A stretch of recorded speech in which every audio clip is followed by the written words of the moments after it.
People have a desire to know things that they really shouldn't know. I think it's part of being human to knowingly seek out information that normally would be unavailable, no matter the cost. I don't condemn or condone this behavior. I'm merely here to explain how someone possessing sufficient determination and courage, or stupidity, might come by some of this information. Specifically, how someone might learn everything they need to know about their future. It won't be easy for you, fair warning. The future is a complicated matter, so you won't find out what you're looking for on any street corner. But if you follow these instructions, you might be able to find out what you need to know without any serious consequences. The first matter of importance is the time of the month. There needs to be no moon in the sky on the night that you seek your answers. Cloudy skies obscuring the moon will not do. Don't start looking for loopholes already. It must be a new moon for you to find the object. You'll need to go to an abandoned building. One much bigger than a house. It could be a factory, refinery, hospital, you get the idea. It must be away from an urban area with lots of noise and traffic, as being interrupted would be a very poor idea indeed. This means you must do this alone. This cannot be stressed enough. It would be a good idea to decide on a suitable building before the new moon.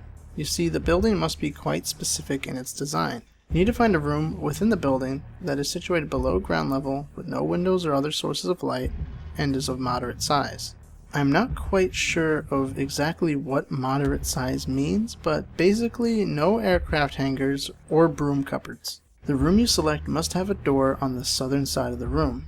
This is of utmost importance. Please do not get your sense of direction confused. Doing it in a room with a northern situated door would be a very poor way to spend an evening. The room must have a storage unit of some description in it, possibly a desk, drawers, cabinet, or a sizable box. The storage unit must have been in the room already. Do not bring any such item with you. Whatever you do, until it is a new moon and you have committed fully to your quest, do not open up the storage unit. If you do, you will not find what you're seeking. You see why identifying a suitable room and building before the new moon is ideal? It might take a while, but seeing the future shouldn't be easy. When you go back on the new moon, you must be prepared to enter the room completely naked.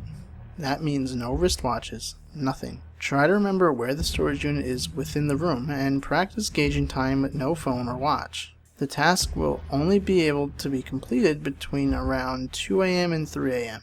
Opening the drawer or unit before 2 a.m. will simply result in failure. Having the drawer open after 3 a.m. will be more of a problem. If the storage unit is definitely not where it was last time, get dressed and leave. Never try again, you'll be happier for it. If the unit is about where you remember, you are ready to go. Open the drawer after 2 a.m. and reach inside of it. You should feel a small candle and a box of matches, as well as a larger item. The larger item is a Polaroid camera of no distinct brand or design. Light the candle and place it against the eastern wall of the room. Again, please don't mess up your sense of direction. This particular ritual could be likened to an occult game of operation, where any deviation from the desired line results in failure. Not just an angry buzzing, but I'll leave that to your imagination. You probably won't notice immediately that you've made a mistake, so keep your wits about you.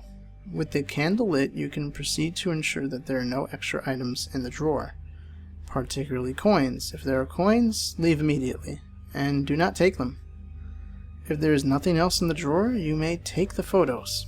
There are 12 Polaroids in the camera, but you do not need to use all of them. Stand with your back to the western wall and take a photo of the candle. Wait for it to develop fully before taking another. This rule applies to each photo you take. Despite the lack of light, the Polaroid should develop quickly. You will notice immediately that the photo is not of a candle. If it is, I'm so sorry. It will be a photo of you, but a reasonable distance into the future. This could be 20 years or 200. It really depends, so don't be too concerned if you see a crumbling tombstone. That will probably be most of us in 200 years, unless you've placed a candle against the western wall. This is where the quest becomes interesting. You may use as many or as few Polaroids as you like to find your answers. Each photo you take will be closer to the present time, but the time difference between photos will be random. They may show your future house or car in the background. They may show your future wife or children. The most important thing here is to keep count. You do not want to use the last Polaroid no matter what. Trust me. There are many ways to grant eternal suffering from this quest, but by far the worst one is using the last Polaroid. Using the last Polaroid will invite an entity into your world that is as old as time itself. It may not kill you immediately, in fact, it may never lay a hand on you.